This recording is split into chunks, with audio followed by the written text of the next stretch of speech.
Pada awal darurat, perusahaan negeri hampir lumpuh. Pengganas komunis bersorak sambil lombong-lombong terhenti kerja.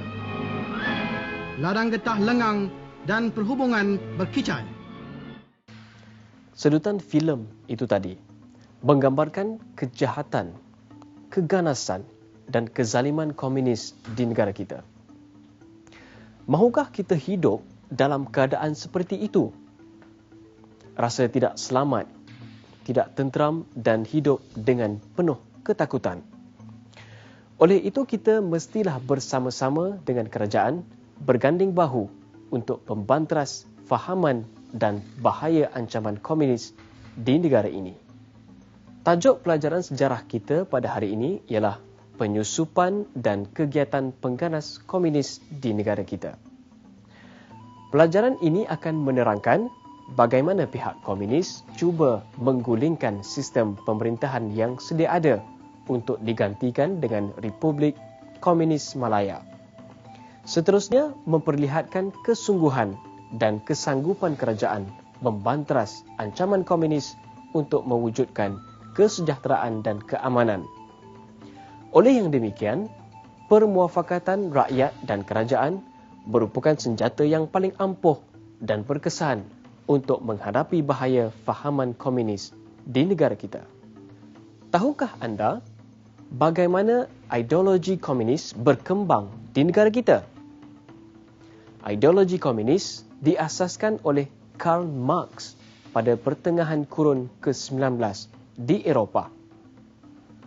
Komunisme menentang golongan feudal, golongan imperialis dengan menggunakan kekerasan dan kezaliman untuk menggulingkan pemerintahan yang sedia ada bagi digantikan dengan pemerintahan bersifat komunis.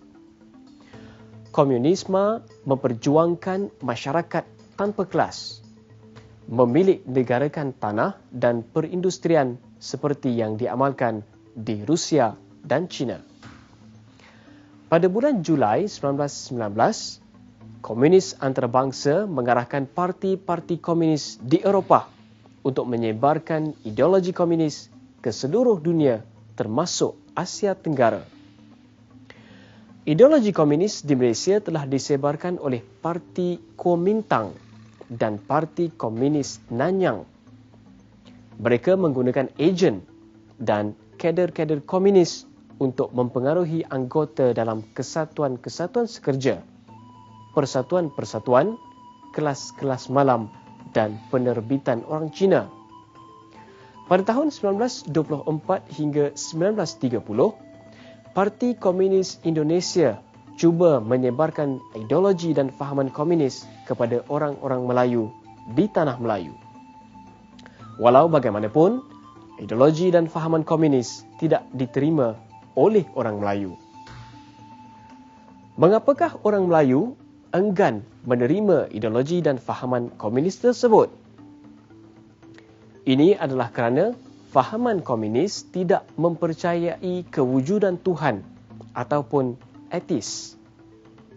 Fahaman komunis juga bertentangan dengan adat resam dan nilai-nilai hidup orang Melayu dari dahulu hingga kini. Selain itu, komunis juga menggunakan kekerasan dan kezaliman untuk mencapai sesuatu matlamat.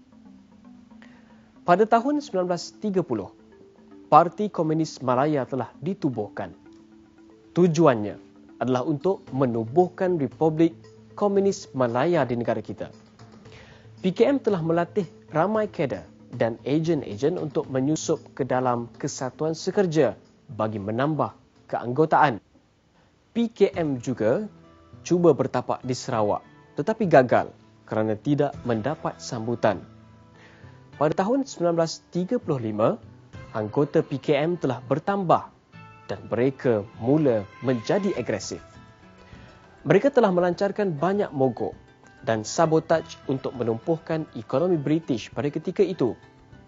Salah satu mogok yang terbesar ialah mogok di Lombong Arang Batu yang bertempat di Batu Arang, Selangor. Seramai 6,000 orang buruh telah melakukan mogok dan sabotaj dan cuba mengambil alih Lombong Arang Batu tersebut. British telah bertindak balas dengan menghantar 300 orang anggota polis bagi membanteras mogok dan sabotaj tersebut. Ramai pemimpin komunis ditahan dan ramai di antara mereka yang telah dihantar pulang ke negara China. Kedudukan PKM bertambah kuat semasa pendudukan Jepun di Tanah Melayu. Mereka telah menawarkan kerjasama dengan pihak British untuk menentang Jepun secara taktik menentang gerila.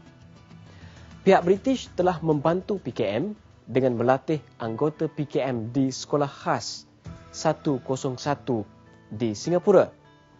Mereka juga telah menubuhkan Parti Malayan People Anti-Japanese Army yang bertujuan menentang Jepun secara perang gerila. Apakah bentuk bantuan yang diberikan oleh pihak British kepada MPAJA? British telah memberi bantuan senjata, rahsia, maklumat, perubatan kepada Force 136. Pasukan Force 136 inilah yang menyalurkan bantuan kepada MPAJA. Selepas Perang Dunia Kedua, pentadbiran tentera British telah memerintah Tanah Melayu. Pentadbiran tentera British atau PTB telah meminta MPAJA dibubarkan. Ahli MPAJA bersetuju dan mereka telah memulangkan senjata kepada pihak British. Setiap anggota MPAJA yang menyerahkan senjata diberi wang tunai sebanyak RM350 dan seguni beras. Walau bagaimanapun, tidak semua ahli MPAJA menyerahkan senjata mereka kepada pihak British. Sebaliknya telah menyembunyikan sebahagian daripada senjata tersebut di dalam hutan untuk digunakan dalam pemberontakan yang akan datang. Oleh itu, PKM telah menukar corak penentangan dengan menyertai parti politik. Bagaimanakah keganasan komunis bermula di negara kita? Pada tahun 1948, wakil-wakil PKM telah menghadiri persidangan pemuda komunis Asia di Kolkata, India. Dalam persidangan tersebut, mereka telah membuat satu resolusi iaitu untuk mengadakan pemberontakan komunis secara bersenjata di seluruh negara, terutama di Asia Tenggara. Oleh itu, PKM telah menubuhkan unit gerila yang dinamakan Malayan Races Liberation Army atau MRLA, di mana tugas mereka adalah untuk menyerang ladang-ladang, lombong-lombong milik syarikat British, menyerang balai polis, membakar kilang, membakar bas, merosakkan dan mengalih landasan keretapi dan membunuh mereka yang disyaki bersubahat dengan British. Kemuncak keganasan ini ialah apabila mereka membunuh 3 orang pengurus ladang berbangsa Eropah di Sungai Siput, Perak. Pesuruhjaya tinggi British pada ketika itu, Sir Edward Gen, mengisytiharkan darurat pada bulan Jun 1948 demi melindungi kepentingan ekonomi British di Tanah Melayu. Untuk itu, sekian dulu, kita jumpa lagi.